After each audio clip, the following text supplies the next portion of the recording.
បាទគ្រប់ជំរាបសួរពុកម៉ែបងប្អូនដែលនៅក្នុងបណ្ដាញសង្គម YouTube TikTok និង Facebook នេះគឺជាកូនមន់ដែលខ្ញុំធ្វើការទិញពីគេកាលពីម្សិលមិញពុកម៉ែបងប្អូនបាទថ្ងៃទី1 ខែ 5 2026ពុកម៉ែបងប្អូនបាទកូនមន់នេះគឺខ្ញុំទិញគេចំនួន30កូនបាទហើយនៅក្នុង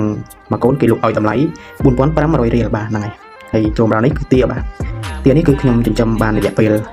1ខែហើយបាទហើយ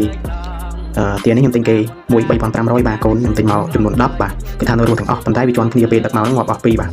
ក្រៅពីហ្នឹងសល់8កូនគឺវានៅរស់ទាំងអស់បាទហើយធំស្រស់ល្អណាស់បាទរត់លេងពេញទាំងអស់ហ្នឹងហើយពុកម៉ែបងប្អូនបាទហើយចំពោះកូនមន់ដែលខ្ញុំ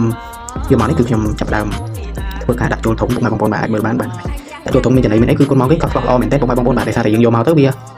ដឹកតាមឡានវារៀងហប់វាធ្វើឲ្យកូនមន់យើងរៀងនេះវាសុខភាពវារៀងទន់ខ្សោយបន្តិចតាមហ្នឹងក៏ប៉ុន្តែអត់អីទេពុកម៉ែបងប្អូនបាទទុកតែរយៈពេលតាម1ម៉ោងឬ2ម៉ោងទៅគឺធម្មតាវិញពុកម៉ែបងប្អូនបាទហើយនេះគឺជាមេមន់ធំបាទមន់ឈ្មោលហើយនឹងមន់មេដែលសារតែខ្ញុំចាប់ពីផ្ទះឪពុករបស់ខ្ញុំមកគឺខ្ញុំយកមកដើម្បីធ្វើការបង្កាត់ទៀតពុកម៉ែបងប្អូនបាទកូនមន់នេះគឺថាល្អមែនទេពុកម៉ែបងប្អូនបាទពុកម៉ែបងប្អូនអាចមើលបានបាទហ្នឹងហើយខ្ញុំដាក់ចំចំណីហើយនឹងទឹក OVC ពុកម៉ែបងប្អូនបាទស្រស់ហើយពុកម៉ែបងប្អូនបាទហ្នឹង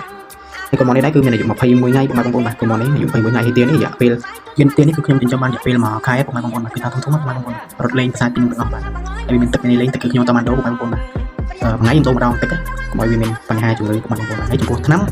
គឺខ្ញុំមានថ្នាំវីតាមីនហើយនិងថ្នាំកុំឲ្យមន់កុំឲ្យទាយើងឈឺពុកម៉ែបងប្អូនបាទអញ្ចឹងកាលណាយើងចំទាយើងចំមន់កាលណាយើងអត់ប្រើថ្នាំទេគឺថាវាអត់សូវសុខភាពល្អទេពុកម៉ែបងប្អូនបាទហ្នឹងហើយបងប្អូនមើលទៅទាខ្ញុំល្អបាទគឺរត់ប្រសាទមានកម្លាំងយកតែម្ដងបាទព្រឹកហ្មងបាទនេះគឺជាសកម្មភាពរូបភាពដែលខ្ញុំបានថតជូនពុកម៉ែបងប្អូនទស្សនាពុកម៉ែបងប្អូនបាទមានមន់មានទាល្អពុកម៉ែបងប្អូនបាទហ្នឹងហើយអញ្ចឹងខ្ញុំសូមអរគុណពុកម៉ែបងប្អូនដែលបានចូលទស្សនាបាទជួបគ្នានៅវីដេអូក្រោយពុកម៉ែបងប្អូនបាទអរគុណជម្រាបលាបាទ